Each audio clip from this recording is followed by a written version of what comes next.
হে তরুণ যুবকেরা, হে আমার বন্ধুরা, শুনে রেখে দিন বাবা, জেনে রেখে দেন আমরা কত সহজে দিন পেয়েছি, ইসলাম পেয়েছি। হে তরুণ যুবকেরা, হে আমার মুরব্বিয়ানেরা, আমি কয়েকটা দিন আগে কেরালায় গিয়েছিলাম প্রোগ্রামে, কেরালায় গিয়েছিলাম।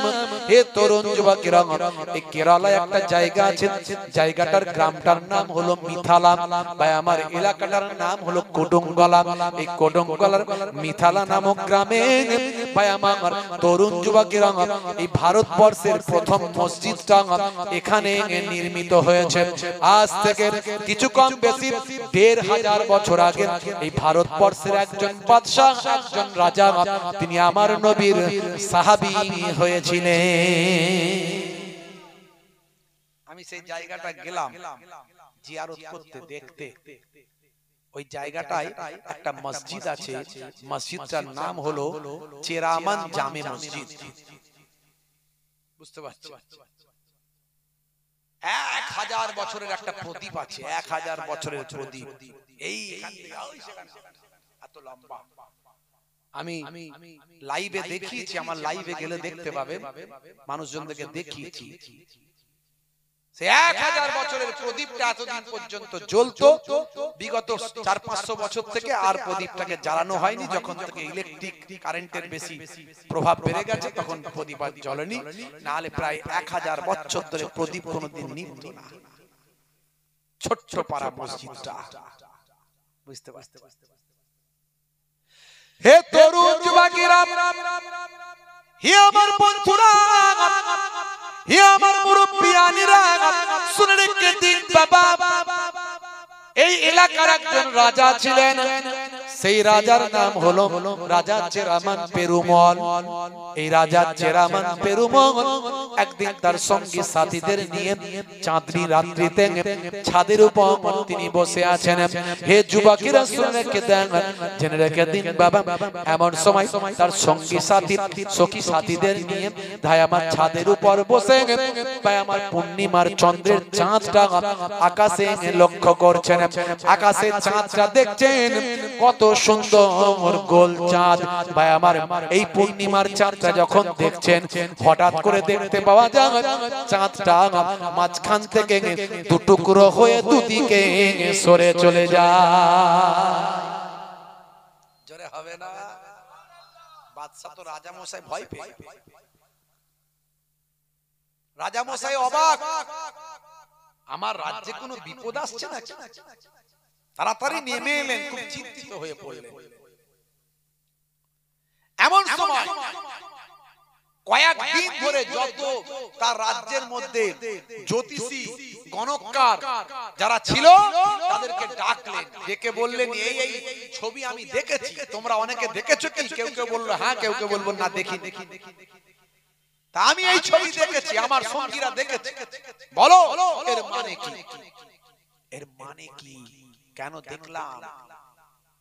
কি বিষয়? তোমরা একটু দেখে টেকে বলো, তোমাদের কি আছে একটু বলো।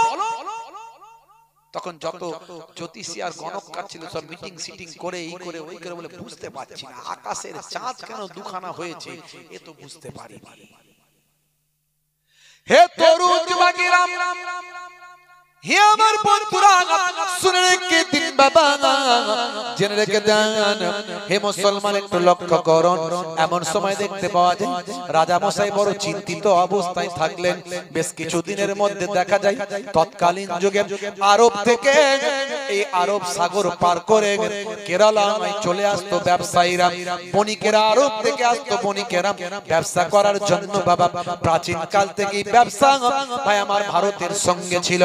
হে তরুণ যুবকেরা, কথিত আছে একেবারে নবী সুলাইমান আলাইহিস সালামের জামানা থেকে তখনই ভারতের সঙ্গে আরবের ব্যবসা ছিল, বিভিন্ন দেশের ব্যবসা ছিল। হে তরুণ যুবকেরা, হে আমার বন্ধুরা, এমন সময় বণিকেরা ভাই আমার আরব থেকে ব্যবসা করতে এসেছে, ইরাকের ভাই আমার কেরালার জমিনে এসেছে। এসে যখন জানতে পারলেন বাদশা বড় চিন্তিত আছেন, রাজা বড় চিন্তিত আছেন, আকাশের চাঁদ দুখানা হয়েছে, বণিকেরা বলল, শোনো শোনো শোনো শোনো, এটা তোমাদের ভারতের খবর নয়, এই খবর খবরটা হলো আমাদের আরবের খবর। আমাদের আরব নগরীতে মক্কা নগরীতে একজন নবীর আবির্ভাব হয়েছে। সবাই তাকে নবী বলে ডাকে। তিনি বড় দয়ালু মানুষ, তিনি বড় আল্লাহর পেয়ারা মানুষ। তিনি যা বলেন সেটা হয়। তিনি মানুষকে সৎ পথের আদেশ করেন, অসৎ পথ থেকে নিষেধ করেন। সে আমাদের আখিরি জামানার পয়গম্বর। তিনি আকাশের চাঁদের দিকে আঙ্গুলের ইশারা করেছেন। ইশারা করার সঙ্গে সঙ্গে আকাশের চাঁদটা দুখানা হয়েছে। अगर तुम गौर से मेरी नबी का नात सुन लोगे, नहीं गिराओ ज़ियादा चाँद तारों अपनी रंगट पर, नहीं गिराओ ज़ियादा चाँद तारों अपनी रंगट पर, मेरा आका को देखोगे चमकना भूल जाओगे, मेरा आका को देखोगे चमकना भूल जाओगे। जोरे হবে না, আর জোরে হবে না, আর জোরে হবে না। नहीं गिराओ ज़ियादा चाँद तारों अपनी रंगट पर, मेरा आका को देखोगे चमकना भूल जाओगे, मेरा आका को देखोगे चमकना भूल जाओगे। अल्लाहुम्मा सल्ली अला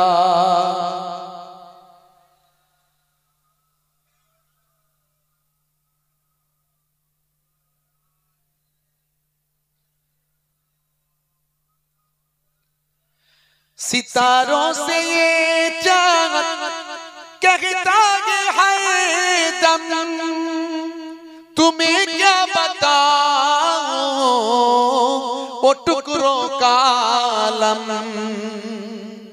जोरे हवे ना, जोरे हवे ना। চাঁদ সিতারোকে বলছে, তারাদেরকে বলছে, ওই টুকরা হয়ে যাওয়ার ইতিহাস তোমাদেরকে আর কি বলবো। सितारों से ये चाँद कहता है दम, तुम्हें क्या बताऊं वो टुकड़ों का आलम। इशारे में आका के इतना मजा था, इशारे में आका के इतना मजा था कि फिर टूट जाने को दिल चाहता है, कि फिर टूट जाने को दिल चाहता है। बोलूं ना जोरे हवे ना। মুসলমানের ছেলে মোবাইলে গান লোড করে রেখে দেয়, ফোন করলে গান শোনায়, হ্যালো করে ফোন করছে, বাবা গান শুনছে, ওই টুনির মা তোমার টুনি, হ্যাঁ তোমার টুনি, হ্যাঁ কি বলে রে বাবা, কি ছেলে বলো দেখে হুজুরদেরকে ফোন করলো, গান শুনতে হচ্ছে। এরা নবীর নাত একটা লোড করে রাখতে, নাত এদের ভালো লাগে না। আরে নাত শুনে লোক পাগল হয়ে যায়। এই যে নাতগুলো বলছি, যদি এগুলো নন বেঙ্গলি এলাকায়, বিহারি এলাকায় বলি না, টাকার মানালি এসে গলায় পড়াবে, জানে। আমরা তো এসবে গুরুত্ব দিই না। আর এই মুসলমানের ছেলেগুলো শাহরুখ খানের ওই তোমার জন্য আমার দেখা, আমার জন্য তোমার দেখা, কি গান লাগিয়েছে, তোমার আর আমার করে করে পেরেশান হয়ে গেল। এমন প্রেম খালি মানে মেল আর ফিমেল, স্বামী আর স্ত্রী, পুরুষ আর নারী, অথচ ঘরে নিয়ে খবর নাও স্বামী স্ত্রীর মিল নাই। মোবাইলে স্বামী স্ত্রীর প্রেমের গান লাগিয়েছে।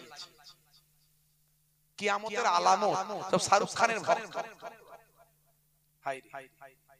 अगर तुम गौर से मेरे नबी का नात सुन लोगे, जोरे হবে না। এইগুলো রিংটোন করে রাখবে, বাজবে, শুনতে ভালো লাগবে, জান ঠান্ডা হবে। তা না করে সব গান সব কি সব নামগুলো ভুলে যায়, মনে পড়ে যে মনে করে বলবো মনে থাকে না, সব গান তোর মনে থাকা মুশকিল। না রিংটোন করে রাখবে যুবকেরা, জীবন ঠান্ডা হবে, মন ঠান্ডা হবে, নবীর ইশক মহব্বত বাড়বে। আর যার মধ্যে নবীর ইশক মহব্বত থাকবে দুনিয়াতেও স্যালুট পাবে আর কিয়ামতে নবীর সুপারিশ পাবে। জোরে বলেন সুবহানাল্লাহ।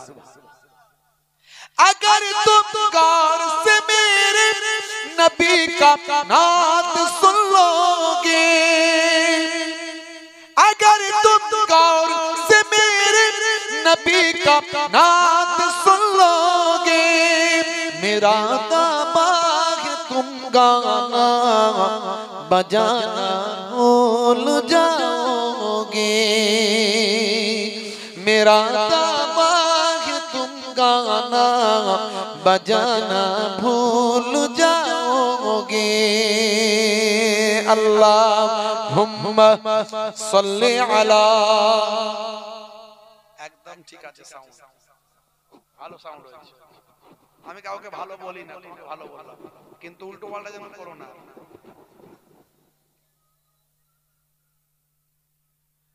ভাইরা আমার, তরুণ যুবকেরা আমার,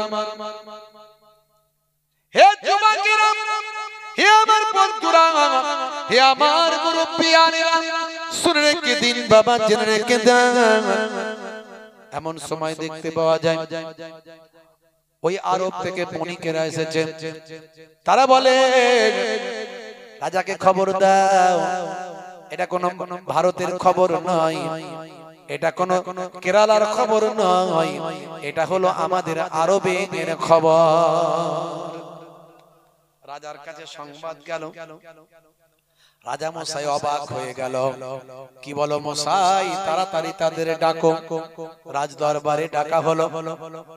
সঙ্গে সঙ্গে ওই সমস্ত বণিকেরা রাজ দরবারে উপস্থিত হলো।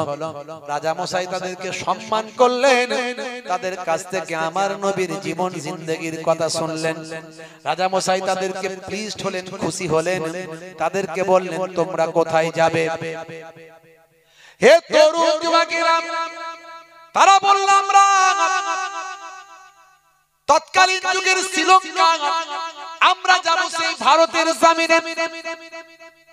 এই ভারতের জমিনে আমরা শ্রীলঙ্কায় যাব, সিংহলে যাব। সেখানে একটা পাহাড় আছে, এই পাহাড়টার নাম আমরা মুসলমানেরা বলি আদম পাহাড়, আর অমুসলিমরা বলে অ্যাডাম পাহাড়। সেই পাহাড়ে আমার আপনার নবী, আমাদের পৃথিবীর প্রথম নবী, আমাদের প্রথম নবী, আমাদের আদি পিতা নাম হলো হযরতে আদম আলাইহিস সালাম।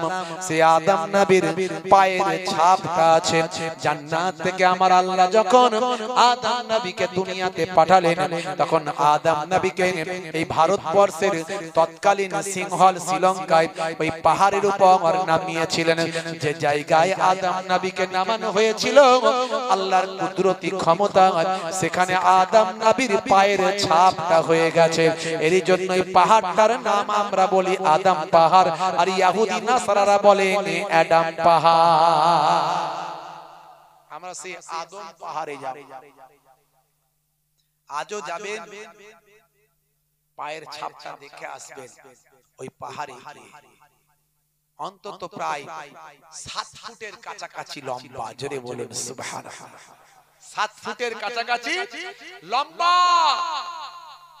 জি হ্যাঁ, মানে তখনকার মানুষ কত লম্বা তাগড়া ছিল বুঝতে পারছেন, কিরকম চেহারা ছিল। আস্তে আস্তে তো মানুষ চেহারা কমে যাচ্ছে। আমি ভাই আমার 5.5 ফুটের মতো হয়তো হব, মানে অতটা লম্বা নয়। এখানে খুব কম মানুষই আমার সমান লম্বা আছে, বুঝতে পারছেন। আস্তে আস্তে লম্বা কমে যাচ্ছে, মানুষ আরো শর্ট হয়ে যাচ্ছে। দেখবেন তখনকার যুগের মানুষ হায়াতও পেত, অনেক লম্বাও হতো, হায়াতও পেত। আউস বিন আনাক নামে একজন ব্যক্তি ছিলেন, 3500 বছর বেঁচে ছিলেন। আব্দুল্লাহ ইবনে আব্বাস রাদিয়াল্লাহু তাআলা আনহু তার তাফসীরের কিতাবে এই আউস বিন আনাকের বর্ণনা করেছেন।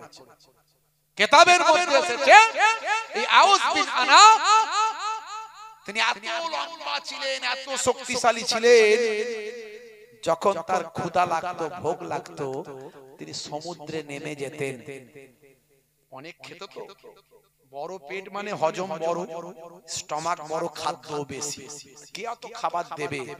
তো সমুদ্রে নেমে যেতে, নেমে গেলে সমুদ্রে নামলে সমুদ্রের পানিটা তার এক কোমর, এক বুক, খুব বেশি হলে এক বুক পর্যন্ত তার সমুদ্রের পানিটা হতো, বুঝতে পারছেন? তিনি হাত দিয়ে মাছ ধরে নিতেন, ধরে নিয়ে ডাঙায় উঠে এসে হাতটা তুলে সূর্যের কাছে এরকম ভাবে পাততেন, আর এই রৌদ্রের তাপেতে ভাজা হয়ে যেত। ওই মাছ খেয়ে নিয়ে, আর হাতে লাঠি থাকতো, লাঠি, ওই লাঠি নিয়ে মেঘেতে মারতো গোঁজা, ওই মেঘ থেকে পানি বেরোতো, ওই পানি খেয়ে জান ঠান্ডা করে ফেলতো। বুঝতে পারছেন? আগেকার মানুষকে আল্লাহ এই শক্তি দিয়েছিলেন, এগুলো তাফসীর পড়লে পাবেন। লূত নবীর জামানার মানুষ কি রকম ছিল, হুদ নবীর জামানার মানুষ কি রকম ছিল, জি হ্যাঁ, নূহ নবীর জামানার মানুষ কেমন ছিল, এগুলো পেয়ে যাবেন, তাফসীরের মধ্যে পাবেন। তো ভাইরা আমার, তরুণ যুবকেরা আমার, ওই বণিকেরা বলল আমরা ওই পাহাড়টা দেখতে যাব, আদম নবীর নিদর্শন দেখতে যাব। এই জন্য আমরা বলি ভারতবর্ষ আমাদের বাপের দেশ, জোরে বলুন সুবহানাল্লাহ। যারা বলে মুসলমানদের ভারত থেকে তাড়াবো, কিছু একটা সাম্প্রদায়িক দলের কিছু নেতা বেরিয়েছে, এখন দেখবেন ঘন ঘন শুধু ইসলামের বিরুদ্ধে, নবীর বিরুদ্ধে, আল্লাহর বিরুদ্ধে, কোরআনের বিরুদ্ধে, মুসলমানের বিরুদ্ধে বলছে না বলেনি? বলেন, যেটা বলেন বলছে না বলেনি? এদের বুকের এত পাটা হয়েছে, এরা মুসলমানের বিরুদ্ধে যা ইচ্ছা তাই বলে, আর আমরা মুখ নিচু করে বিড়ালের মতো শুনি। কেন বলেন তো? ওরা আমাদের ক্ষমতা বুঝে নিয়েছে যে মুসলমান আর এক নাই, এদের ভেঙে টুকরো টুকরো করে দিয়েছি। ওরা আগে নিজেদের ঘর সামলাক, তবে আমাদের বিরুদ্ধে প্রতিবাদ করবে। কথা ঠিক না ভুল বলেন? মুসলমানের ভিতরে কত দল, একবার ভাবুন, কত দল, একবার চিন্তা করুন। এক মুসলমান বিপদে পড়লে অন্য মুসলমান পাশে দাঁড়াচ্ছে না, এর থেকে দুর্ভাগ্য আর কিছু আছে? রাস্তাঘাটে আমাদের অপমানিত হতে হয়, লাঞ্ছিত হতে হয়। মুসলমানকে আজকে ধরে মারছে, ধরছে। এই দুর্গাপুরে আপনারা দেখেছেন মুরব্বি বয়স্ক চাচাগুলোকে দাঁড়ি ধরে তাদেরকে অপমান করেছে, লাঞ্ছনা করেছে। এর থেকে কি আমাদের এখনো জ্ঞান হয়নি? ওই সমস্ত মুসলিম নেতা, লিডার, যারা নামধারী লিডার সেজে আছে, তারা এখনো কি ঐক্যবদ্ধ হওয়ার চেষ্টা করছে না? এই ওয়াকফের সম্পত্তি আমাদের হাতছাড়া হতে চলেছে। আমরা সুপ্রিম কোর্টে মামলা করেছি, করে এখনো রুখে রেখেছি। আপনাদের এই ভাই, আমি নিজেও মামলা করে এসেছি সুপ্রিম কোর্টে, আপনারা জানেন। লেকচারার্স অ্যাসোসিয়েশন অফ বেঙ্গলের আলেম ওলামা বক্তা হুজুরদের নিয়ে আমাদের একটা সংগঠন আছে। অনেক সংগঠন গিয়ে মামলা করেছে, আমরাও গিয়ে মামলা করেছি। আমি নিজে ছিলাম, মামলা করতে গিয়েছিলাম। এখনো পর্যন্ত আইন পাস হয়েছে, কিন্তু সুপ্রিম কোর্টে এখনো ঝুলে আছে, মামলার রায় এখনো ক্লিয়ার হয়নি, শুনানি চলছে। আলহামদুলিল্লাহ বেশ কয়েকবার শুনানি হয়েছে। সেই শুনানিতে যে রায়গুলো দেয়া হয়েছে, যেগুলো শুনানিতে বলা হয়েছে, সেগুলো আমরা যেটা চেয়েছি সেগুলোই বলা হয়েছে, আমাদের পক্ষে আছে।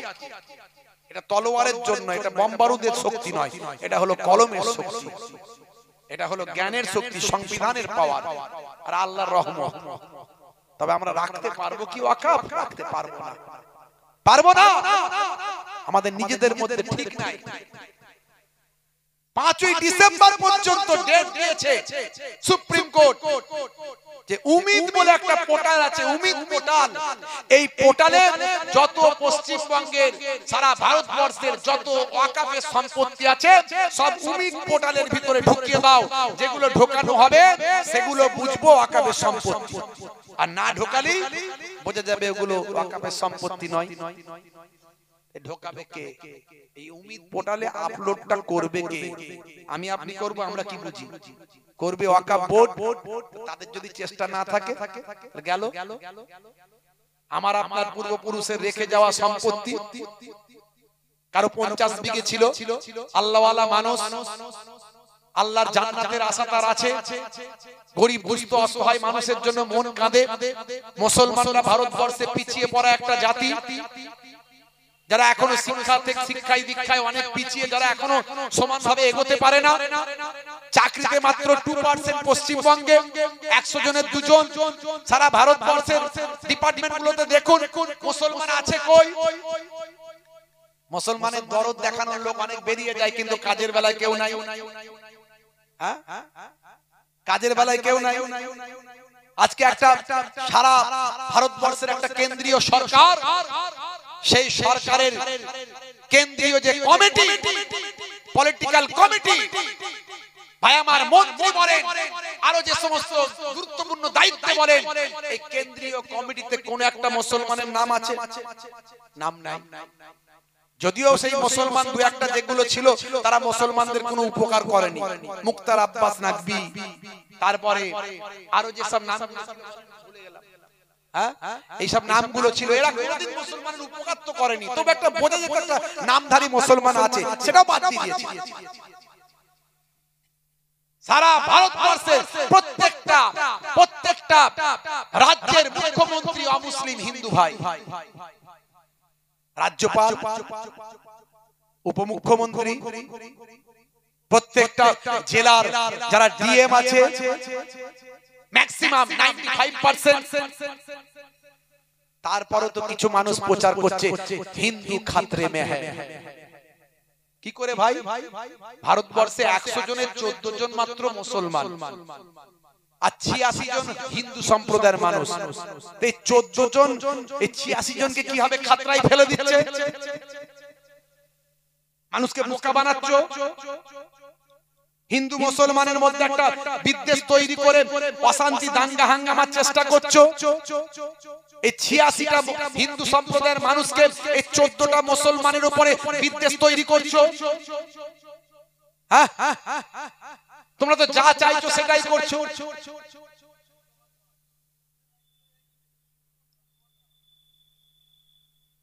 তোমরা যা চাইছো সেটাই করছো। ভাইরা আমার, তরুণ যুবকেরা আমার, মুরব্বিয়ানিরা আমার, বাবরি মসজিদ 6 ডিসেম্বর 1992 সাল শহীদ হয়ে গেল, ভেঙে ফেলল। আমরা সবার করলাম, ধৈর্য ধারণ করলাম। কথা ঠিক না ভুল বলেন? আমরা সংখ্যালঘু মানুষ, আমরা শান্তি চাই। পৃথিবীর যে যেখানে সংখ্যালঘু আছে তারা শান্তিতে থাকতে চায়। সংখ্যালঘু মানুষরা গন্ডগোল করে না।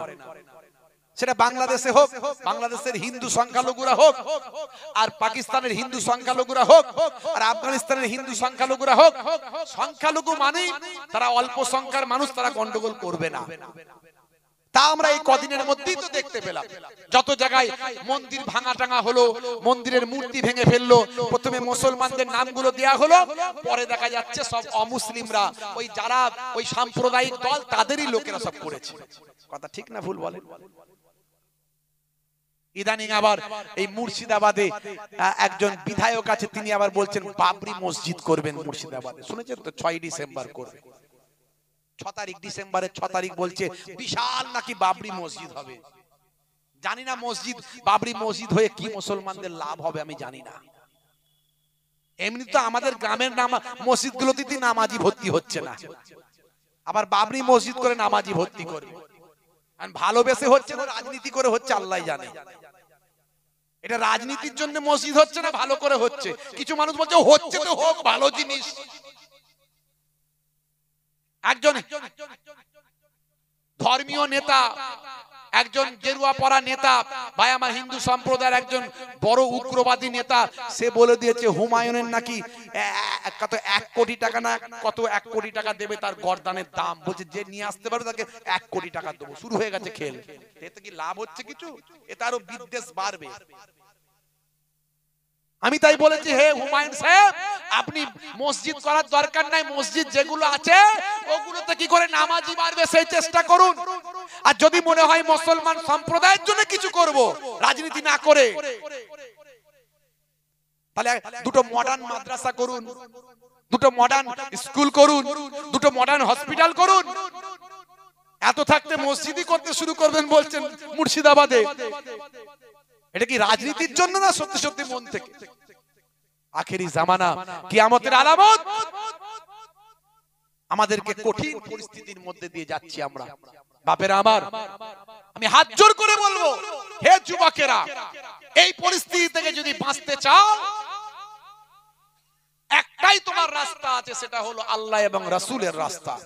এই পথে যদি আসো, তুমি কাদাতে বাস করবে, কিন্তু পাকাল মাছ তোমার পাকাল মাছের মতো, পাকাল মাছ কাদায় থাকে, গায়ে কাদা লাগে না। এই কঠিন পরিস্থিতির মধ্যে আমরা আছি। হে তরুণ যুবকেরা, হে আমার বন্ধুরা, শুনে রেখে দিন বাবা, জেনে রেখে দেন, অনেক সহজে আমরা দিন পেয়েছি, অনেক সহজে আমরা ইসলাম পেয়েছি বাবা। এমন সময় ওই সমস্ত ভাই আমার বণিকদের রাজা চেরামান পেরুমল সেই সময় বলেছিলেন, হে বণিকেরা শোনো, তোমরা যখন ওই শ্রীলঙ্কা থেকে ফিরে আসবে, যাবার সময় আমাকে নিয়ে তোমাদের নবীর কাছে বা মক্কা শরীফে আমাকে নিয়ে যাবে। তোমরা আমাকে তোমাদের নবীর সঙ্গে মক্কা শরীফে নিয়ে যাবে। বন্ধুরা আমার, তরুণ যুবকেরা আমার, বেশ কিছুদিন কেটে গেল, ওই বণিকেরা ফিরে এলো কেরালা আর কডুঙ্গলায়।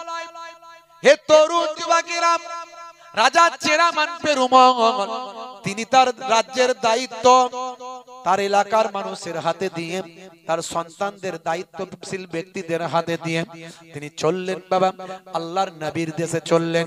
হে তরুণ যুবকেরা, বিভিন্ন ঐতিহাসিক বিভিন্ন ভাবে ব্যাখ্যা করেছেন কথাগুলোকে।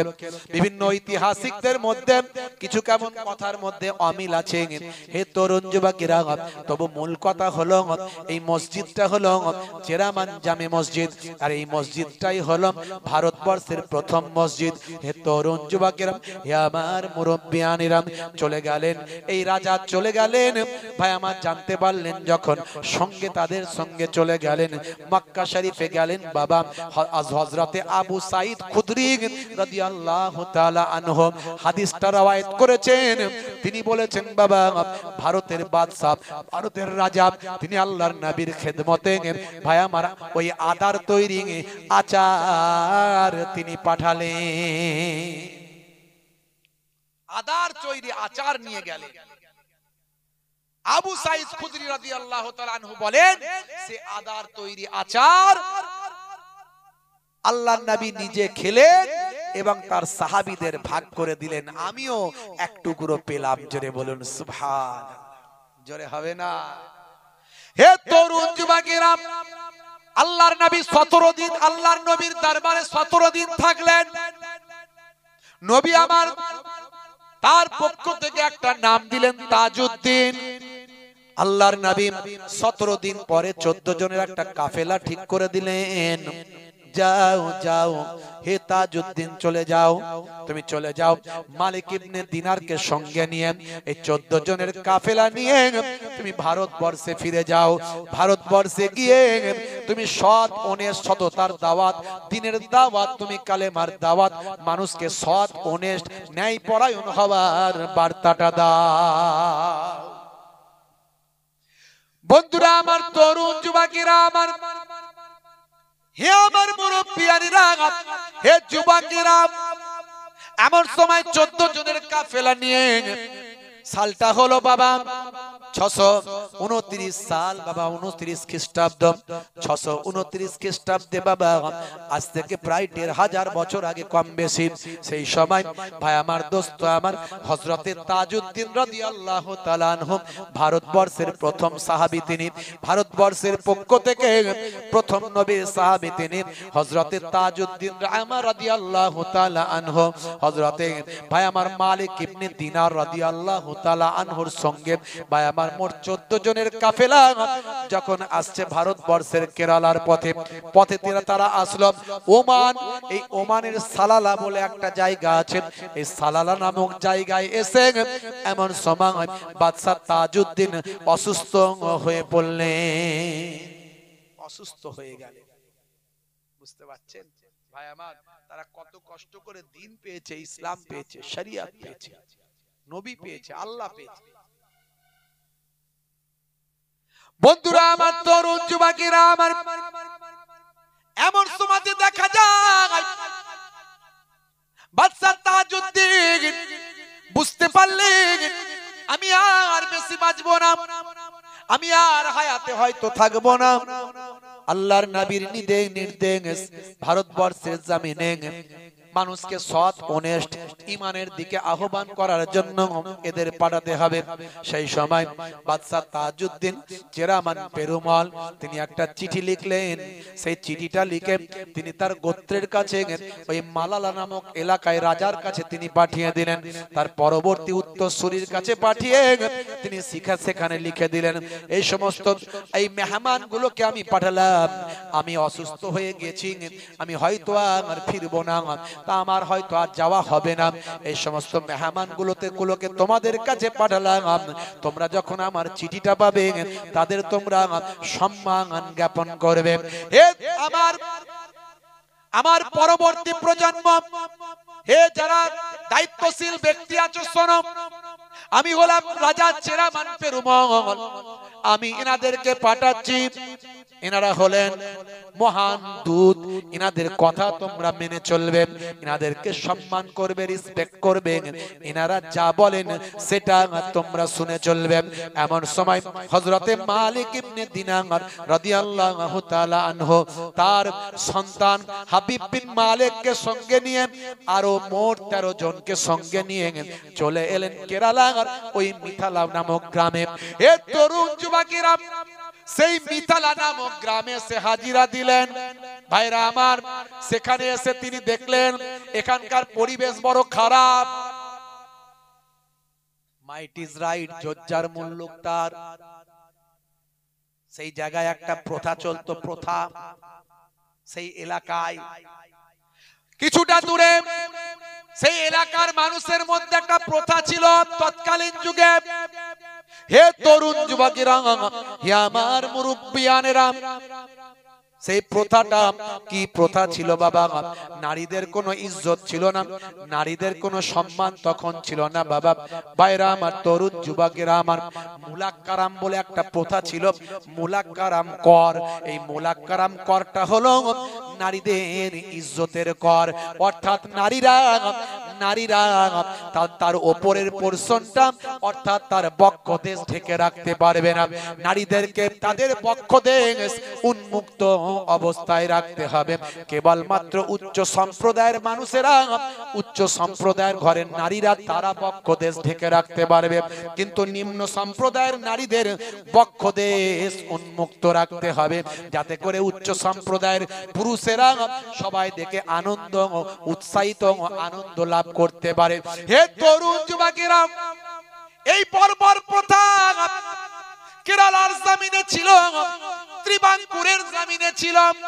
হে তরুণ যুবকেরা, হে আমার মুরব্বিয়ানেরা, যদি কোনো মহিলা, যদি কোনো নারী তার স্তনদেশ ঢেকে রাখতে চায়, যদি ঢেকে রাখতে চায়, তাহলে তাকে কর প্রদান করতে হবে, সরকারকে, রাজাকে ট্যাক্স দিতে হবে।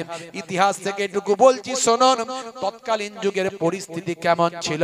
হে তরুণ যুবকেরা, সে করটা কিন্তু আবার যার যেমন পরিস্থিতি তার তেমন কর দিতে হবে। তার বাবা বক্ষদেশের পরিমাপ অনুযায়ী তাদেরকে করটা সেখানে দিতে হতো। এই রকম ভাবে অত্যাচার জুলুম করা হতো নারীদের উপর। হে নারীরা, হে আমার ঘরের মেয়েরা, তোমাদের আমার নবী কত সম্মান দিয়েছেন একবার ভাবো। জাহিলি যুগে কন্যা সন্তানের জন্ম হলে জীবন্ত হত্যা করা হতো, এই ইতিহাস তোমাদের জানা আছে। আমি মক্কা শরীফে গেলাম, মক্কা শরীফে কাবা শরীফের পাশে সম্ভবত 51 নাম্বার গেট, এই 51 নাম্বার গেট থেকে বাঁদিকে যাবেন, একটা ফ্লাইওভার পাবেন। এই ফ্লাইওভারটার তলায় একটা ঘেরা জায়গা আছে, এই ঘেরা জায়গাটার নাম হলো মাকবারাতুস শিবাইকা। এই মাকবারাতুস শিবাইকা, যেখানে জাহিলি যুগে যেখানে কন্যা সন্তানের জন্ম হলে জীবন্ত হত্যা করা হতো। বলুন না নাউজুবিল্লাহ।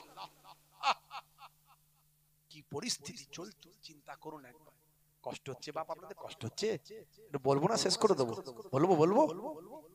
মাকবারাতুশ শিবাইকা আমি দেখে এলাম, কিন্তু ম্যাক্সিমাম হাজী সাহেবদের জিজ্ঞাসা করবেন, বাবা মাকবারাতুশ শিবাইকা গেছো?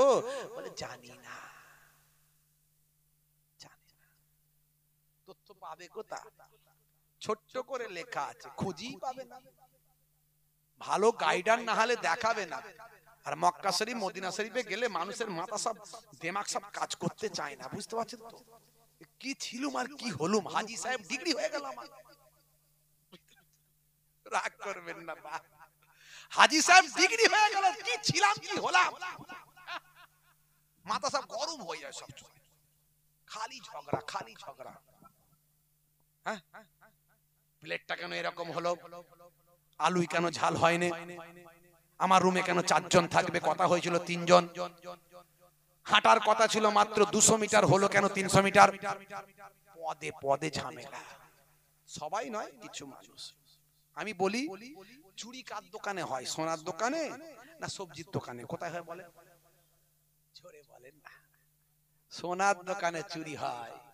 আর আল্লাহর নবীর হাদিস, যে একবার কাবা দেখবে তার জীবনের গুনাহ মাফ হয়ে যায়।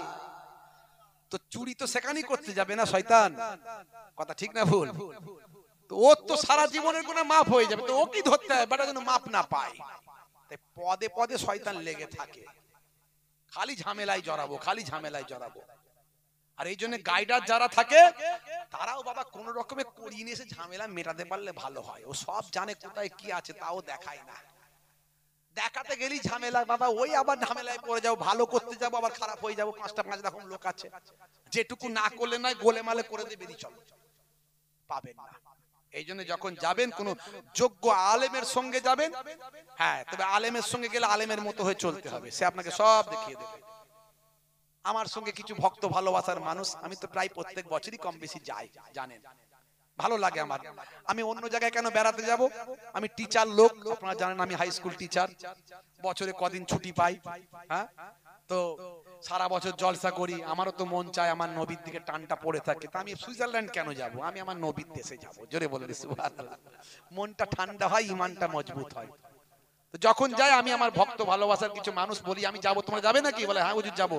তো চলো, তবে টাকা কিন্তু ফুল বাবা, ওই কম পয়সার কেস নেই এখানে।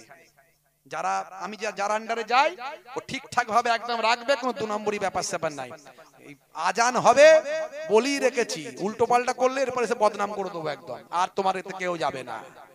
আজান হবে, কথা দিয়ে যাচ্ছ, আজান হবে নামবো, মসজিদে যাব, নামাজ পড়বো। আজান হবে নামবো, মসজিদে যাবে, নামাজ পড়বো, সে কাবা শরীফ হোক নবীর রওজা। হ্যাঁ হুজুর ঠিক আছে। বাবা প্যাকেজ কত? 1,10,000। ঠিক আছে চলো। এখন দেখছেন না 50,000-এর প্যাকেজ, সর্বনাশ করেছে। 50,000 কি ফুর্তি, দে সব চলে যাবো তাড়াতাড়ি। 50,000-এ হজে যাবো, এর থেকে বড় কিছু আছে নাকি? হ্যাঁ, আমরা মুসলমান শুধু কোন জায়গায় শুধু ফাও বেশি পাই সেটা দেখি। ফাও কোনটাই বেশি পাবো? রাগ করবেন না বাপ, দুঃখ হলে করে দেবেন মাপ। ছেলেকে তেল আনতে পাঠিয়েছে মা, বাবা তেল নিয়ে আসিস, একটু ফাও নিয়ে আসিস। তেল তো নিবি, একটু ফাও নিবি। হ্যাঁ, এখন ছেলে তেল ভর্তি নিয়েছে, নিয়ে ভাবছে ফাউটা নেবো কোথায়? মানে কি বলে? ফাউ তো বলে নাকি আপনাদের? কি বলে? ওই যে ফ্রি। হ্যাঁ ফ্রি, ফ্রিটা নিয়ে আসিস। ছেলে চিন্তা করছে তেল তো নিয়ে সিসি ভর্তি হয়ে গেল, ফাউটা নেবো কোথায়? ও দেখছে সিসির উল্টো দিকে একটু ঢোকা আছে, বলছে এক কাজ করো চাচা, এইখানটা দিয়ে ফাউটা দাও। তো ওই ফাউ নিতে গিয়ে আসল পড়ে গেল, বুঝতে পারছেন? তা আমাদের হাল সেই হয়েছে। 50,000 60,000-এর অফার শুনেছে, হ্যাঁ লাপালাপি শুরু করেছে। 1 বছর পরে না হলে যেতাম, এক্ষুনি যাবো সব, লাও সব টাকা দিয়ে হু করে দিল একদম। কিছুদিন হইচই চললো, কিছুদিন এসে নাম করলো, হ্যাঁ 50,000-এ খুব ভালো রেখেছে। ও তো নিয়েছে, দেখা গেল 400 জনের নিয়ে, দেখা গেল 100 জনকে করিয়ে দিল, বাকি 300 জনকে রেখে দিল সাইটে, ওদের টাকা এখানে মেরে দিল, হয়ে গেল। এই রকম চলছে কদিনে অনেকগুলো কেস। মিডিয়া খুললে হই ব্যাপার, চিন্তা করতে পারবেন না। লজ্জাজনক ব্যাপার, বড় দুঃখজনক ব্যাপার। কত গরিবের চোখ দিয়ে পানি ঝরছে, কত মানুষ অসহায় হয়ে যাচ্ছে। হিন্দু মুসলমান খ্রিস্টান জৈন জানতে পারছে মুসলমানদের হজ নিয়ে এরকম ব্যবসা। মুখে দাড়ি রেখে পাঞ্জাবি পরে যদি লোকে এরকম করে প্রতারণা করে তাহলে আর বলার কিছু নাই। আখেরি জামানা, ঈমান বাঁচানো বড্ড দায়। আমি এই জন্য বলি, যদি কোনো অন্যায় করো, মাথায় টুপি থাকলে টুপিটা খুলে অন্যায় করো। যদি কোনো অন্যায় তোমাকে করতেই হয়, তুমি অন্যায়টা করবে, মুখে দাড়ি রেখে করো না, গায়ে জুব্বাটা পরে করো না। কারণ তোমার জুব্বার সঙ্গে, তোমার টুপির সঙ্গে, তোমার ওই দাড়ির সঙ্গে ইসলাম যুক্ত হয়ে আছে। লোকে বলবে একজন মুসলমান ইসলাম মাননেওয়ালা দাড়িওয়ালা লোকে অন্যায়টা করেছে। তুমি যদি দাড়ি চাচা বেনামাজি, তোমার চেহারা দেখলে বোঝা যায় না কি মুসলমান না অন্য কিছু, তুমি অন্যায় করলে লোকে বলে ও ছাড়ো, একটা কে করেছে। আখেরি জামানা, কি বলবো ভাইরা আমার। তো এই মাকবারাতুশ শিবাইকা হাজী সাহেবদের জিজ্ঞাসা করবেন, ম্যাক্সিমাম হাজী সাহেবরা হয়তো মনে হয় তারা এই জায়গাটা দেখেননি, দেখে আসবেন। এই জায়গাটাই জাহেলি যুগে জ্যান্ত কন্যা সন্তানগুলোকে হত্যা করা হতো। আর ইসলামের প্রথম মহিলা শহীদ আম্মা জান সুমাইয়া রাদিয়াল্লাহু তাআলা আনহাকে এই জায়গাতেই শহীদ করেছিল আবু জাহিল। বুঝতে পারছেন? ছোট্ট করে লেখা আছে মাকবারাতুশ শিবাইকা। নারীদের কোনো সম্মান ছিল না। হে নারীরা, মায়েরা, বোনেরা, আজকে তোমাদের কত সম্মান। কন্যা হিসাবে আল্লাহর নবী বলেছেন ফাতেমা আমার কলিজার টুকরা। জোরে বলুন সুবহানাল্লাহ। স্ত্রী হিসাবে নবী বলেছেন, আল্লাহ বলেছেন স্বামী স্ত্রীর পোশাক, স্ত্রী স্বামীর পোশাক। আল্লাহর নবী প্রেম ভালোবাসা শিখিয়েছেন। স্ত্রী যেখানে মুখ দিয়ে ঠোঁট দিয়ে পানি পান করেছে, আমার নবী সেই জায়গায় পানি পান করে সারা পৃথিবীর মানুষকে স্ত্রীর প্রতি ভালোবাসা জানিয়ে দিয়েছেন। আল্লাহর নবী মায়ের সম্মান শিখিয়েছেন। হে দুনিয়ার মানুষ শোনো, মায়ের পায়ের তলায় তোমার জান্নাত। নারীদের কত সম্মান ইসলাম দিয়েছে। হে নারীরা, নামাজ ছেড়ে দিও না মা। স্বামীর দেখাশোনা করবে, একটু পর্দা হেফাজতের মধ্যে বাইরে বেরোলে মাথায় গায়ে ঢেকে চলবে। বছরে 1 মাস রমজানের রোজাটা রাখবে। 4টে কাজ করলে 8টা জান্নাতের দরজা আল্লাহ খুলে দেবেন। জোরে বলুন সুবহানাল্লাহ। হে তরুণ যুবকেরা, হে আমার বন্ধুরা, শুনে রেখে দিন বাবা, জেনে রেখে দেন। তৎকালীন যুগে মহীশূরের রাজা ছিলেন। মহীশূরের যিনি রাজা ছিলেন তার নাম হলো ভাই আমার টিপু সুলতান। এই টিপু সুলতান তিনি ছোট্টবেলা থেকে বাঘ পুষতে বড় ভালোবাসতেন। বাঘকে তিনি বড় পছন্দ করতেন। ভাইরা আমার, এই জন্য ইংরেজরা তাকে বাঘ বলে আখ্যায়িত করেছিল। মহীশূরের বাঘ বলতো। ভাইরা আমার, শুধু তাই নয়, তিনি বাঘের মতো হিংস্র অবস্থায় লড়াই করতে পারতেন। বাঘ যে ক্ষিপ্র গতিতে লড়াই করত, টিপু সুলতান সেইভাবেই লড়াই করতে পারতেন। দুশমনদের সঙ্গে ক্ষিপ্র গতিতে ইংরেজদের বিরুদ্ধে তাকে পরাজিত করতেন। এই ইংরেজরা তাকে ভয় পেত, এই জন্য তাকে আখ্যায়িত করেছিল মহীশূরের বাঘ। শুধু তাই নয়, হে তরুণ যুবকেরা, টিপু সুলতান হায়দার আলীর যোগ্য উত্তরসূরি ছিলেন বাবা। ইংরেজদের বিরুদ্ধে সবচেয়ে বেশি লড়াই টিপু সুলতান করেছেন। টিপু সুলতান আধুনিক অস্ত্র তৈরি করে ইংরেজদের ইস্ট ইন্ডিয়া কোম্পানির বিরুদ্ধে লড়াই করেছেন। হে যুবকেরা, টিপু সুলতান ইংরেজদের হাতে ভারতবর্ষ তুলে দিতে চান না, তার জন্য নিজে শহীদ হয়েছেন। নিজের সন্তানদের নির্মমভাবে ইংরেজরা শহীদ করেছে। এরপরেও যারা ইংরেজদের চামচাগিরি করেছিল, ইস্ট ইন্ডিয়া কোম্পানির গোলামি যারা করেছিল, তারা টিপু সুলতানের বিরুদ্ধে কথা বলে, টিপু সুলতানকে গালাগালি তারা দেয়। তারা জানে না টিপু সুলতানের ইতিহাস। টিপু সুলতান যদি না থাকতো, নারীদের সম্মান তখন কোন জায়গায় থাকতো একবার ভাবুন। যখন এই সিচুয়েশন মুলাস্কারাম বা আমার মুলাস্কাম, এ তরুণ যুবকেরা, এ আমার মুরব্বিয়ানেরা, মুলাস্কারাম সেই সময় স্তনের কর, মহিলাদের নারীর স্তনের কর ট্যাক্স দিতে হতো। ভাই আমার টিপু সুলতান বলেছিল, না, এটা নারীদের অসম্মান, এ ট্যাক্স দেওয়া আমি টিপু বরদাস্ত করি না। দেখেছেন মুসলিম রাজা বাদশারা কিছু করেনি? মুসলিম রাজা বাদশারা অনেক কিছু করেছে। আজকে মুসলিম রাজা বাদশাদেরকে গালাগালি করা হয়, কিছু মানুষ, কিছু সাম্প্রদায়িক ব্যক্তি তারা করে, যারা ইংরেজদের তেলিয়েছে, ইংরেজদের গোলামি করেছে। তারা মুসলিম রাজা বাদশারাই সেদিন তৈরি করেছিল ভাই আমার তাজমহল, যে তাজমহল থেকে আজকে ভারতবর্ষের রাজকোষে কোটি কোটি টাকা যাচ্ছে, সারা পৃথিবীর মানুষ তাজমহল দেখতে আসে। মুসলিম রাজা বাদশারাই তৈরি করেছিল কুতুব মিনার, লালকেল্লা, ফতেপুর সিক্রি, সেগুলো থেকে আজ কোটি কোটি টাকা ভারতবর্ষের রাজকোষে টাকা জমা হয়, সারা পৃথিবীর মানুষ সেগুলো দেখতেছে। ইংরেজরা এসেছিল ভারতবর্ষ থেকে লুটে নিয়ে চলে গেছে, মুসলিম রাজা বাদশারা এসেছিল ভারতবর্ষে এসে আপন করে এখানেই তারা ভালোবেসে থেকে গেছে। এই ইংরেজদের সঙ্গে ভারতবর্ষের রাজা বাদশাদের তফাৎ। বলে বাদশাহ ঔরঙ্গজেব নাকি প্রতিদিন 10,000 করে অমুসলিমদের মুসলমান বানিয়েছে। ভুল কথা, মিথ্যা কথা। এগুলো মুসলমানদের সঙ্গে একটা বৈষম্য তৈরি করে রাজনীতি করার চেষ্টা হচ্ছে, গদির চেষ্টা, রাজনীতি চলছে। বাদশাহ ঔরঙ্গজেবের ইতিহাস জানতে হবে। বাদশাহ ঔরঙ্গজেব 49 বছর রাজত্ব করেছিলেন। তিনি যদি প্রতিদিন 10,000 করে অমুসলিমদের মুসলমান বানাতেন, তাহলে ভারতবর্ষে একটাও কি অমুসলিম থাকতো বলে মনে হচ্ছে? থাকতো? অঙ্ক কষে দেখো। আর ভারতবর্ষে তাহলে মুসলমান বেশি না অমুসলিম বেশি? অমুসলিমরাই বেশি। সারা ভারতবর্ষে 86 জন অমুসলিম হিন্দু ভাই আর 14টা মুসলমান।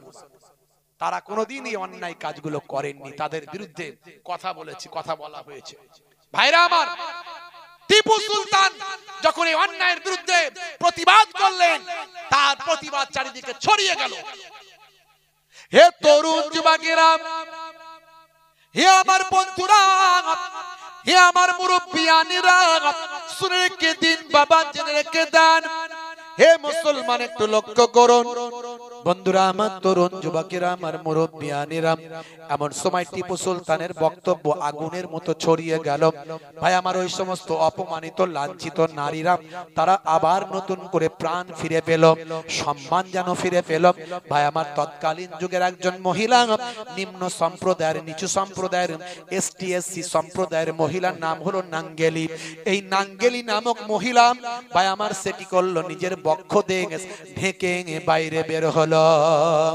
রাজার লোকেরা বলল, তুমি পক্ষ দেশ কেন ঢেকেছ?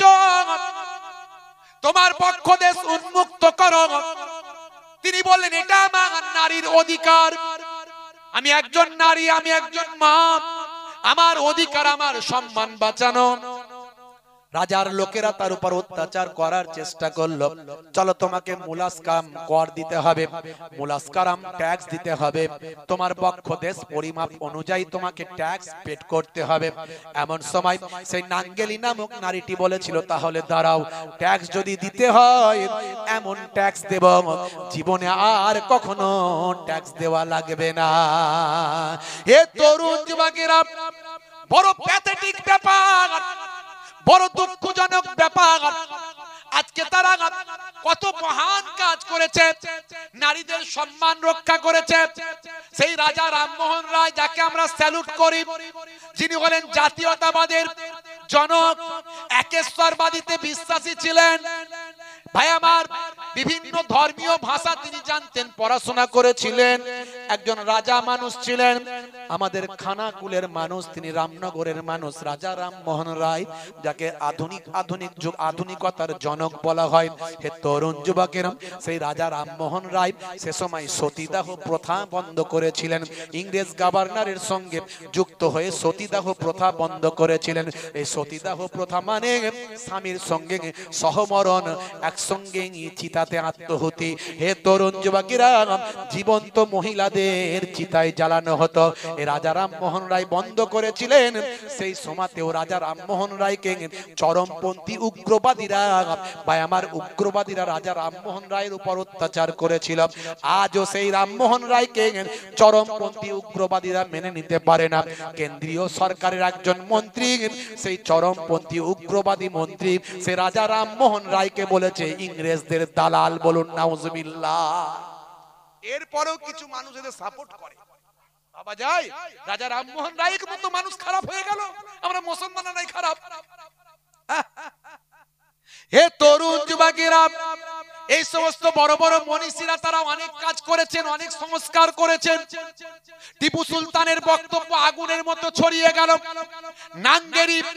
নাঙ্গেলি নামক মহিলা, তার ভিতরে আগুন জ্বলে উঠল। আর ট্যাক্স যদি দিতে হয় এটাই জীবনের শেষ ট্যাক্স। বাড়ির ভিতরে চলে গেলেন। হে তরুণ যুবকেরা, রাজার লোকজন তারা বাইরে অপেক্ষা করছে, ট্যাক্স আনতে গেছে। এমন সময় ঘরের ভিতরে ওই ভাই আমার এসটিএসসি নিম্ন সম্প্রদায়ের ওই মহিলা, নাম হলো নাঙ্গেলি, এই নাঙ্গেলি নামক মহিলা ভিতরে গিয়ে নিজের বক্ষদ্বয়কে ছুরি দিয়ে কর্তন করলেন। করে ভাই আমার ওই তাল সালপা আপনার কি বলেন ওই বাবা ভাই আমার কলা পাতায় রাখলেন। কলা পাতার প্লেটে করে নিজের বক্ষদ্বয়কে নিয়ে এসে ওই রাজা আর সঙ্গীদের হাতে দিলেন। এই নাও আমার মুলাস্কারাম, এই নাও আমার বক্ষ দেশের ট্যাক্স। হে তরুণ যুবকেরা, রক্তের বন্যা শরীর থেকে বয়ে গেল। মুহূর্তের মধ্যে আস্তে আস্তে খবরটা ছড়িয়ে গেল, সারা কেরালার বিভিন্ন গ্রামে গঞ্জে পৌঁছে গেল। এই যে রক্তের স্রোতের সঙ্গে নাঙ্গেলির প্রতিবাদ, এই প্রতিবাদের ঝড় বইল। পৃথিবীর জমিন থেকে মুলাস্কারাম কর বিলুপ্ত হয়ে গেল। এই সমস্ত রাজা বাদশাদের অবদান পৃথিবীর মানুষ অস্বীকার করতে পারবে না। হে তরুণ যুবকেরা, হে নারীরা, মহিলারা, কোনোদিন মুসলমানদের মধ্যে এই সমস্ত করের সিস্টেম ছিল না। মুসলমানদের ভিতরে এই সমস্ত সতীদাহ প্রথা ছিল না। এই যে সতীদাহ প্রথা ছিল না, কুলীন প্রথা ছিল না, এই যে করের মুলাস্কারাম করের সিস্টেম ছিল না। এই সব কিছু 1450 বছর আগে নারীদের সম্মান আমার নবী, দয়ার নবী দিয়েছে। জোরে হবে না, জোরে হবে না। সেই নারীরা আজকে নবীকে ভুলে যায় কেমন করে? সেই নবী যদি না আসতো, তোমার পূর্বপুরুষদের মুলাস্কারাম কর দিতে হতো, তোমার পূর্বপুরুষ নারীদেরকে সতীদাহ প্রথায় জ্বলতে হতো। আমার নবীর জন্য পেয়েছো, তুমি কেমন করে ভুলে যাচ্ছ? হে নারী, তুমি কেমন করে নবীর তরিকা ভুলে যাও? কেমন করে নামাজ ছেড়ে দাও? কেমন করে স্বামীর দেখাশোনা দায়ভারকে অবাধ্য করে এখনকার পাশ্চাত্য টেকনিকে স্বামীকে নিজের গোলাম বানাতে চাও? আমি যা বলবো তাই শুনবে আমার স্বামী। না, স্বামীর কথা তোমাকে শুনতে হবে। বলে হুজুর এতে কি নারীদের অসম্মান হলো? না, নারীদের অসম্মান। নারী একটা পুরুষের আন্ডারে থাকবে, কন্ট্রোলে থাকবে। জি হ্যাঁ। আবার ওই নারীর এত সম্মান, নারীর পায়ের তলায় পুরুষের জান্নাত, নারীর পায়ের তলায় সন্তানের জান্নাত। নারীর সম্মান অনেক আল্লাহ দিয়েছেন। জোরে বলুন সুবহানাল্লাহ। একটা নারী তার ইজ্জত কত, ইসলাম মানলে কাউকে ছোট করা হয় না। মায়ের পায়ের তলায় সন্তানের জান্নাত নবী বলেছেন। কিন্তু তোমার স্বামী তোমার গার্জেন, যেমন বাপ গার্জেন। একটা সময় বাপ তোমার গার্জেন ছিল, একটা সময় স্বামী তোমার গার্জেন। গার্জেনের কথা তুমি শুনলে তুমি ভালো থাকবে, সুস্থ থাকবে। আর গার্জেনকে অবাধ্য করলে বিপদ তোমার আসবে। ইসলাম কত সুন্দর সিস্টেম করে দিয়েছে। কে কি বললো আমার দেখার দরকার নাই, ভালো না মন্দ ভাবতে হবে। আজকে নারী স্বাধীনতার নাম করে নারীকে পণ্যে পরিণত করেছে। প্রতিনিয়ত নারীরা ধর্ষিতা হচ্ছে। আজ দেখুন উত্তরপ্রদেশে সবচেয়ে বেশি ধর্ষণের অবস্থা, সবচেয়ে বেশি ধর্ষণের রেকর্ড উত্তরপ্রদেশে।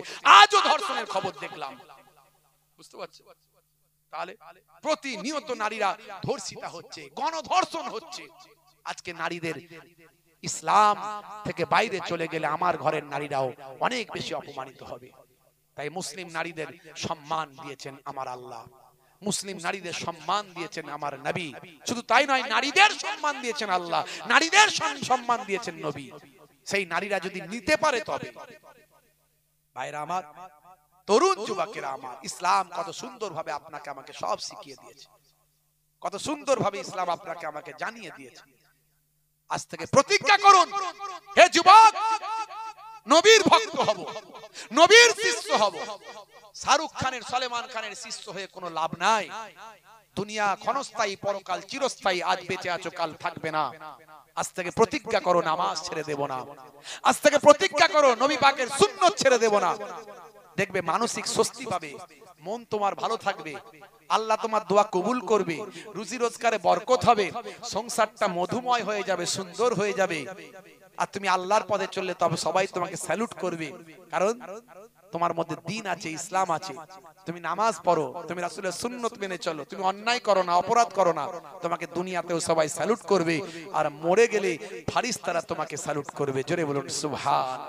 জোরে হবে না ভাইরা আমার? যাই হোক, বাবাজি 5 ওয়াক্ত নামাজটা পড়বেন, বছরে 1 মাস রমজানের রোজাটা রাখবেন, আওকাত থাকলে হজ করবেন, যাকাত দেবেন, কালেমা শরীফ ভালো করে পড়বেন, বিশ্বনবীর শিষ্য হবেন।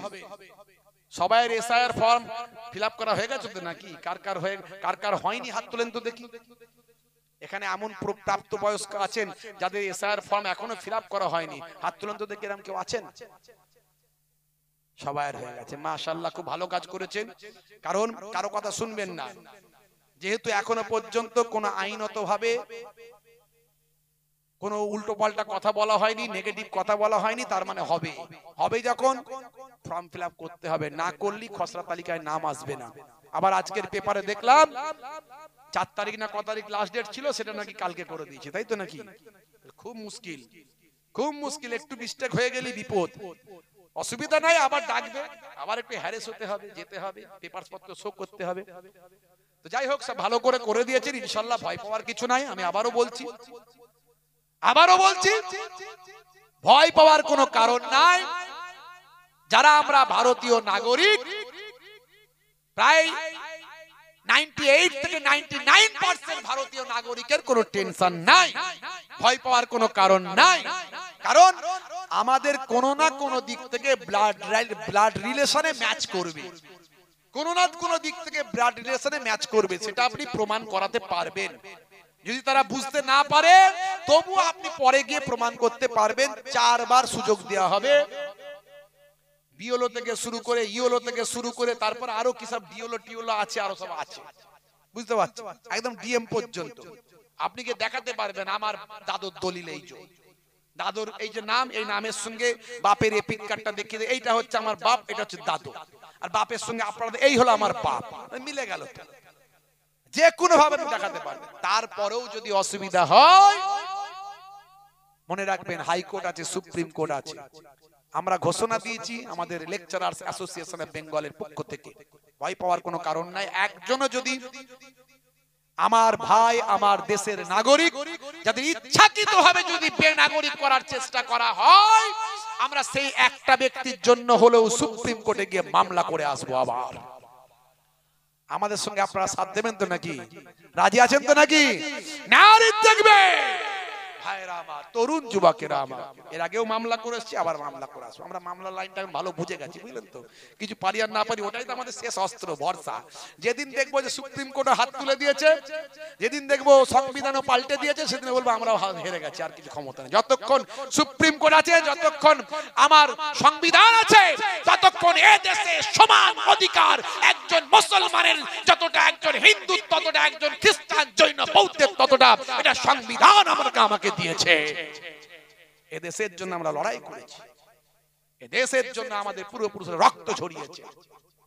যে বলবে এটা মুসলমানের দেশ নয়, ডাঁটছে বলবে না তোমার দেশ নয়। যে বলবে তুই বাংলাদেশে চলে যাও, তাকে বলবেন তুই বাংলাদেশে চলে যাও।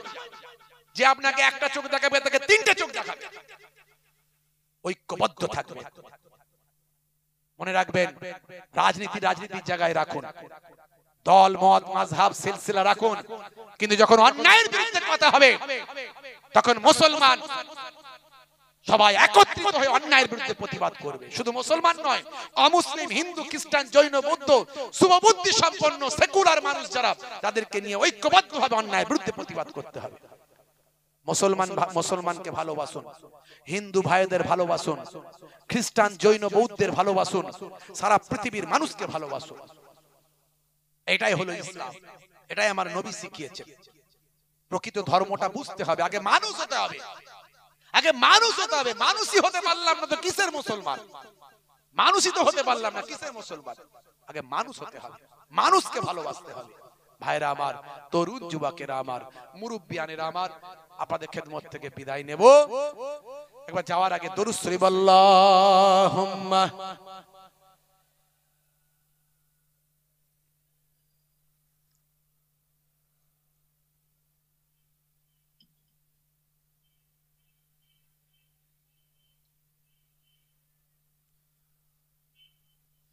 ইউটিউবার ভাইদের জন্য আমার একটা বার্তা, সবাই শুনে রাখো, এইভাবে আর ইউটিউব করা যাবে না।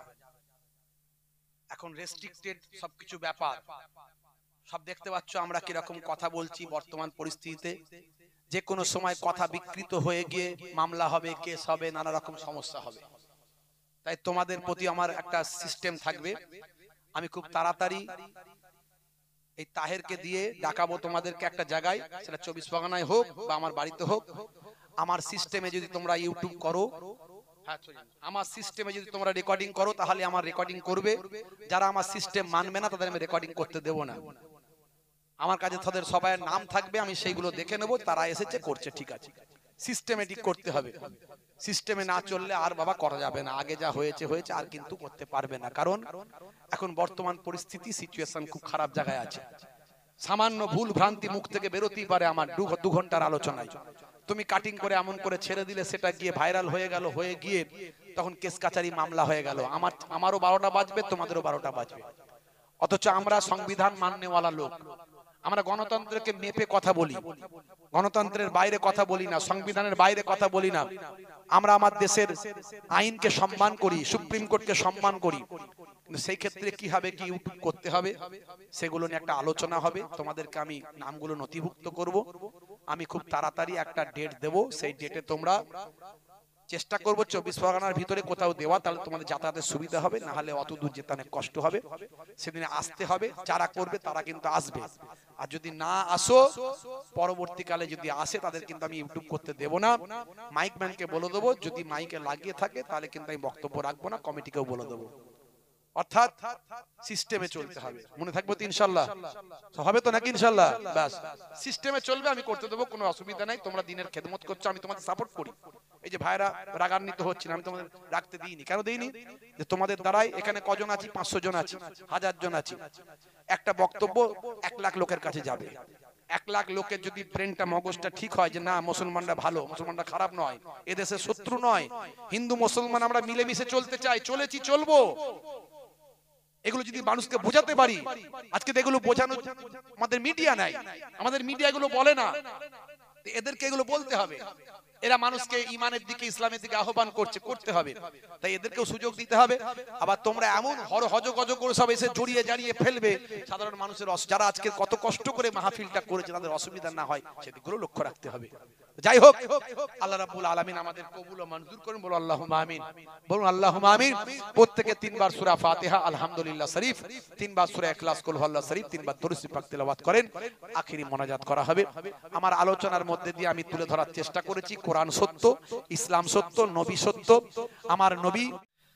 ভাইরা আমার, তরুণ যুবকেরা আমার, মুরব্বিয়ানেরা আমার, আল্লাহ তাআলা আমাদেরকে সেই ঈমানদার ঘরে পাঠিয়েছেন, যে ঘরে পাঠানোর কারণে আজকে আমরা সম্মানিত হয়েছি। সন্তান বাপকে সম্মান করে, কথা ঠিক না ভুল বলেন? আর একে অপরের প্রতি শ্রদ্ধা, ভক্তি, ভালোবাসা, আমরা ছোটবেলা থেকে পাক পবিত্র হওয়া শিখেছি। শিখেছি না শিখেনি? পেচ্ছাপ করে বসে বসে পেচ্ছাপ করে পানি নিতে হয়, এটা আমরা শিখেছি না শিখিনি? কে শিখিয়েছেন? আমাদের নবী শিখিয়েছেন। জোরে বলেন সুবহানাল্লাহ। কিছু মানুষ আমার নবীর কথা শোনে না, কিছু যুবক ছেলে আছে, ওরা নবীর কথা শোনে না, ওরা শাহরুখ খানের কথা শোনে, ওরা শাহরুখ খানের কথা শোনে। তাই ওরা বিপদে পড়েছে, শান্তিতে নাই, মনে শান্তি নাই, সংসারে শান্তি নাই, জীবনে শান্তি নাই, বিপদ আপদ লেগে আছে। নবীর কথা শোনো, জীবন ধন্য হয়ে যাবে। হে তরুণ যুবকেরা, হে আমার বন্ধুরা, শুনে রেখে দিন বাবা, জেনে রেখে দেন। হে মুসলমান, একটুখানি লক্ষ্য করুন বন্ধুরা আমার, তরুণ যুবকেরা আমার, 1450 বছর আগে আমার আপনার নবী পৃথিবীর মানুষকে হেদায়েতের আলো দান করেছেন। পৃথিবীর মানুষ কিভাবে চলবে, আমার নবীর উম্মতেরা কিভাবে জীবন যাপন করবে, নবী আমার শিখিয়ে দিয়েছেন। হে দুনিয়ার মানুষ, শুনে রেখে দাও, তোমাদের ঘুম থেকে ওঠা থেকে ঘুমাতে যাওয়া পর্যন্ত তোমরা কিভাবে কোন কাজটা কখন করবে আমি নবী তোমাদের জানিয়ে দিয়ে যাই। আমার আল্লাহ কোরআন মাজিদের ভিতরে বললেন, আর দয়ার নবী তার জীবন জিন্দেগিতে সুন্নতের মধ্যে দিয়ে নবী আমার বললেন, হে তরুণ যুবকেরা, হে যুবকেরা শুনে রেখে দাও বাবা, যদি নবীকে ভালোবাসো, দয়ার নবীকে যদি মহব্বত করো, শুধু মুখে নবী নবী করলে হবে না, নবীকে ভালোবাসাটা কার্যে প্রমাণ করতে হবে। আল্লাহর নবী সোনার জবানে তাই বললেন, মান হাব্বা সুন্নতি ফাকাদ আহাব্বানি ওয়া মান আহাব্বানি কানা মাই ফিল জান্নাহ। যে আমার সুন্নতকে ভালোবাসলো সে আমি নবীকে ভালোবাসলো, আর যে আমি নবীকে ভালোবাসলো সে আমার দলভুক্ত হলো। জোরে হবে না? আরে জোরে হবে না ভাইরা আমার। তার নবী পাককে ভালোবাসতে গেলে নবী পাকের সুন্নতকে ভালোবাসতে হবে, নবী পাকের সুন্নতকে ভালোবাসতে হবে। সুন্নত কি? নবী যেটা করতে বলেছেন উম্মতকে সেটা হলো সুন্নাত। জোরে বলুন সুবহানাল্লাহ। হে তরুণ যুবকেরা, হে আমার বন্ধুরা, হে আমার মুরব্বিয়ানেরা শোনেন, আল্লাহর নবী আল্লাহর রাসূল আপনাকে আমাকে কি তরিকা দেখিয়ে দিলেন। আজকে আমরা যেগুলো পাই সেগুলো 1450 বছর আগে নবী আপনাকে আমাকে শিখিয়েছেন। জোরে বলুন সুবহানাল্লাহ।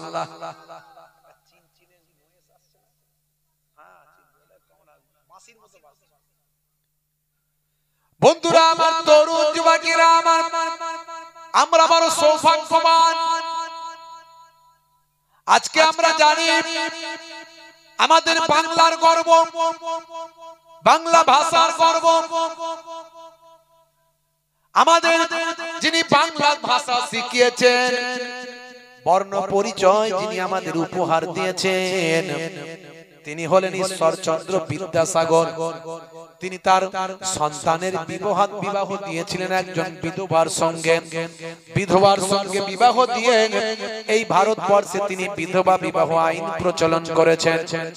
আর আমরা পড়লে পাই, আমরা ইতিহাস থেকে পাই, দয়ার নবীর জীবনী থেকে পাই, আমরা সেই সৌভাগ্যবান 1450 বছর আগে আমার নবী নিজে 25 বছর বয়সে 40 বছরের বিধবাকে বিবাহ করে পৃথিবীর মানুষের কাছে বিধবা বিবাহ আইন 1450 বছর আগে তিনি ঘোষণা করেছেন। আল্লাহর নবী দুস্থ মানুষদের সেবা করতে বলেছেন। হে তরুণ যুবকেরা, আল্লাহর নবী বলেন, তোমার প্রতিবেশী যদি অসুস্থ হয়ে যায়, সেই অসুস্থ প্রতিবেশীকে দেখভাল করা এটা তোমার জন্য কর্তব্য এবং দায়িত্ব, তোমার হক। অন্তত প্রতিবেশীর খোঁজ খবরটা তোমাকে নিতে হবে। আল্লাহর নবী বলেন, এই প্রতিবেশীর খোঁজ খবর নিতে যাওয়া, এই যাওয়া আর আসার পথে যে বান্দা তার প্রতিবেশীর খোঁজ খবর নিতে যায়, অসুস্থ মানুষের দেখভাল করতে যায়, অসুস্থ মানুষের খোঁজ খবর নিতে যায়, এই যাতায়াতের পথে আমার আল্লাহ তাআলা তার মালায়েকা ফেরেশতারা, আমার আল্লাহর মালায়েকা ফেরেশতারা ওই বান্দার জন্য গুনাহ মাফির জন্য আমিন আমিন করে দোয়া চায়। এসব নবী আপনাকে আমাকে শিখিয়েছেন। আজকে মাদার তেরেসা মানুষের সেবা করে পৃথিবীর মা হয়েছে। 1450 বছর আগে আমার আপনার নবী সেবার আদর্শ দেখিয়েছেন।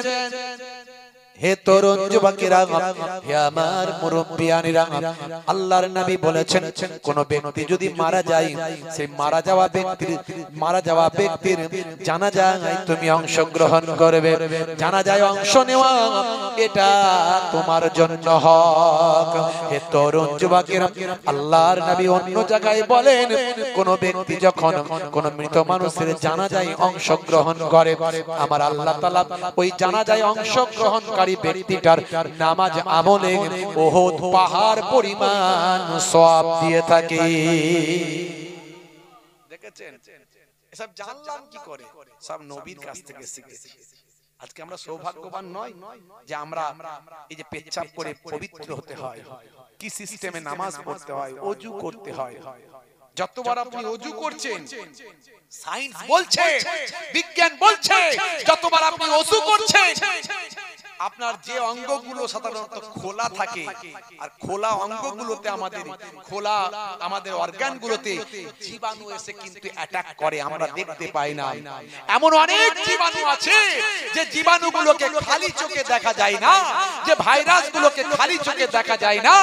আমাদের হাতটা খোলা থাকে, এখানে এসে বসে থাকে, লেগে থাকে পায়ে, মুখে। আমরা দিনে রাতে 5 বার ওযু করছি, ম্যাক্সিমাম সময় আমরা জীবাণু মুক্ত হয়ে যাচ্ছি। শুধু তাই নয়, সায়েন্স বলছে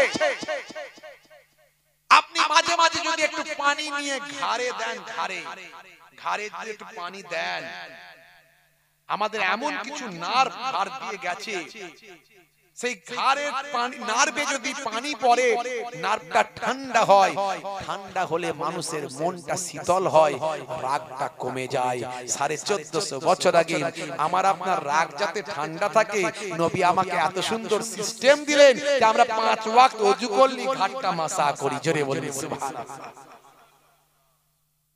সব নবী শিখিয়েছে। গলা ভর্তি করে খাওয়া যাবে না, শিখিয়েছিলেন নবী। আমরা এখানে সব গলা ভর্তি করে খাই না। নবী বলেছে খাবার সময় 3টে ভাগে ভাগ করবে পেটটাকে, 1 ভাগ খাবে। কি আমরা সব 1 ভাগ খাই তো নাকি? ওরে বাপ রে, ভোগ লেগেছে এখন দিয়ে যা, তারপর দেখি কি হয়। হ্যাঁ, আবার বিয়ে বাড়ি পেলে পকেটে পেঁয়াজ নিয়ে যায় মুসলমানের ছেলে। শীতকালের বাজার আবার, বুঝতে পারছেন, খাপা খাপ পকেট থেকে পেঁয়াজ বের করছে আর খাপা খাপ মারছে। খালি বলছে নান পুরি, বলছে দে তাড়াতাড়ি, বিরিয়ানি মানে নিয়ে আই তাড়াতাড়ি, কিছু বাদ দিচ্ছে না, সব খাচ্ছে। বলে দেবো না, কেউ দেবো মানে জিজ্ঞাসা করছো, দিয়ে যাও না, দেখতে পাচ্ছ না খাচ্ছি তো নাকি। খেয়ে খেয়ে খেয়ে খেয়ে গলা পর্যন্ত চালিয়ে দিয়ে বলছে আর কিছু আছে ভাই? বলে বোরহানি আর কোল্ড ড্রিঙ্কস পাওয়া যায়। বলে অসুবিধা নাই, ওটাও চালাবো, দিয়ে যাও। কিচ্ছু বাদ দিচ্ছে না। নবী বলেছিল খাবি 3টে ভাগে ভাগ করে, 1টা ভাগে খাবার দিবি, আর 1টা ভাগ ফাঁকা রাখবি রে, আর 1টা ভাগে পানি দিবি। দেখবি তোর পেট ঠিক থাকবে, স্টমাক ঠিক থাকবে, শরীর ঠিক থাকবে, লংজিভিটি ভালো হবে। খালি অসুখ আর অসুখ। দেখবেন মুসলমান সংখ্যায় পশ্চিমবঙ্গে 30টা, সারা ভারতবর্ষে 14টা। হসপিটালে গিয়ে দেখেন 70টা মুসলমান। কেন ভাই বললে আবার রাগ করে? বলে হুজুর এই কথাগুলো না বললে কি নয়, এগুলো আমাদের মান সম্মান নষ্ট হয়ে যাচ্ছে। দূর বাবু, কিসের মান সম্মান? খালি খাচ্ছে আর হসপিটালে যাচ্ছে, খাচ্ছে আর হসপিটালে যাচ্ছে, আর রাগ বাড়িয়ে শুধু মারপিট করে ফেলছে। এইরকম খেলে তো রাগ এমনি বাড়বে। আবার নামাজ পড়ে না, নামাজ পড়লে তো ওযু করবে, ওযু করলে তো ঘাড়ে পানি দেবে, ঘাড়ে পানি দিলে তো এমনি নার্ভ ঠান্ডা থাকবে, রাগ অটোমেটিক কমে যাবে। এই মুখে পানি দিয়ে যদি মেসেজ করি, বলছে এখানে যে এই যে ঘর্ষণ হচ্ছে, এই ঘর্ষণে আমাদের নার্ভগুলো অনেক শান্ত হচ্ছে, নার্ভগুলোর অনেক উপকার হচ্ছে। নবী যা শিখিয়েছে এ তো আমাদের জন্য তোহফা, উপঢৌকন। এটা কে পেয়েছে বলুন? কিন্তু আমরা সবাই গ্রহণ করিনি। দুর্ভাগ্য 90% মুসলমান নামাজ পড়ে না 5 ওয়াক্ত। এখানে মনে হয় সবাই পড়ে, আমি জানি না, এখানে হয়তো সবাই পড়ে। ইমাম সাহেব বলতে পারবে মসজিদে সবাই ভিড় করে কিনা। বলে হুজুর জুম্মার দিনে জায়গা পাওয়া যায় না, আর তারাবির সময় 3 তলা ফিলা, 5 ওয়াক্তের নামাজি জায়গা পায় না। বুঝতে পারছেন? ওই 1 মাস কেটে গেল, আবার যেমনকে তেমন হয়ে গেল। ভাবছি আমার অল্প দিনের জিন্দেগি, গোর গোর সওয়াল, গোর গোর জবাব। একটু ভাবুন, চিন্তা করুন যুবক, কতদিন আর শাহরুখ খান, সলমান খানের ভক্ত থাকবে? ওরা তো নায়ক গায়ক, তোমাদের বোকা বানিয়ে ইনকাম করছে। ওরা নেচে কুদে হই হাই করে, অ্যাক্টিং করে, ইনকাম করে, ফুর্তি করে, ওরা সেলিব্রিটি। তুমি কি পেলে? তোমার কি লাভ হলো? দুনিয়াতেও কামিয়াবি কিছু হলো না, আখেরাতেও হলো না। যদি আল্লাহর পথে চলতে দুনিয়াতেও কামিয়াবি হতে, আখেরাতেও হতে।